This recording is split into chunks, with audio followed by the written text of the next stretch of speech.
اگر آج تمہاری نگاہیں ان نشانیوں کی تلاش میں ہیں کہ کیا تم بھی وہ خوش قسمت ہو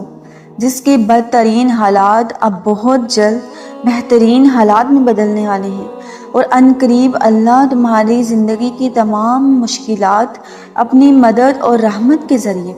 آسانیوں میں بدلنے والا ہے، تو یاد رکھنا جب اللہ تمہاری زندگی میں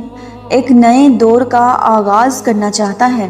تو یہ دو اشارے بار بار تمہارے سامنے لاتا ہے، جس میں پہلا اور حقیقی اشارہ ایک روایت میں ثابت ہے کہ صحابہ کرام نبی کریم صلی اللہ علیہ وآلہ وسلم سے آ کر کہتے تھے کہ حضور بسا اوقات ہمیں اپنے دل میں ایسی باتیں محسوس ہوتی ہیں کہ زبان پر لانے سے ہم زیادہ بہتر سمجھتے ہیں کہ ہمیں زندہ آگ میں جلا دیا جائے، کہ ایسے وسوسوں سے ہمارے دل میں اتر جاتے ہیں، دماغ میں آ جاتے ہیں۔ تو آپ صلی اللہ علیہ وآلہ وسلم نے فرمایا کہ کیا واقعی تم ایسا محسوس کرتے ہو کہ اس بات کو زبان پر لانے سے بہتر ہے کہ تمہیں زندہ جلا دیا جائے؟ انہوں نے کہا کہ جی حضور۔ تو آپ نے فرمایا کہ یہی تو ایمان ہے۔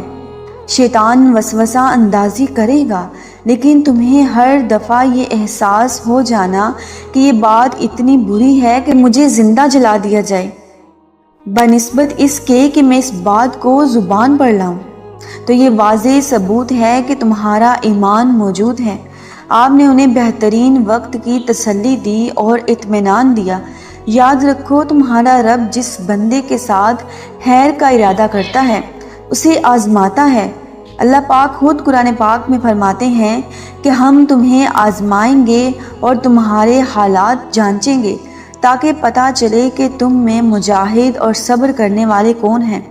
جانتے ہو تمہاری بد نصیبی کی تاریکی چھٹ کر خوش نصیبی میں کب بدلتی ہے،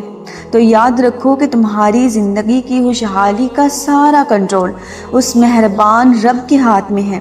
اللہ چاہے تو اپنے شان رحیمی سے کسی کا دل پھیر دے اور اس کے دل میں تمہارے لیے محبت اور شفقت کے جذبات بھر دے، چاہے اس کے دل میں تمہارے لیے نفرت اور بے انتہا بے دردی پیدا کر دے۔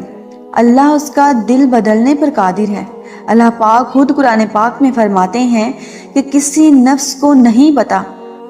کہ اس کی خوشی کن چیزوں میں شامل ہے، اس میں بہت ساری حکمتیں ہوتی ہیں۔ اگر تم ذرا غور کرو تو اکثر تمہیں پورا اعتماد ہوتا ہے کہ اگر مجھے فلاں چیز مل جائے تو میں خوش ہو جاؤں گا، اور اگر فلاں چیز اور فلاں کامیابی نہ ملی تو میں برباد ہو جاؤں گا، جبکہ اللہ تعالیٰ قرآن پاک میں اس بات کا اشارہ دیتے ہیں کہ کسی نفس کو نہیں معلوم کہ اس کی آنکھوں کی ٹھنڈک اور اس کی خوشی اور اس کی خوشی کے آنسو کس چیز میں چھپے ہوئے ہیں۔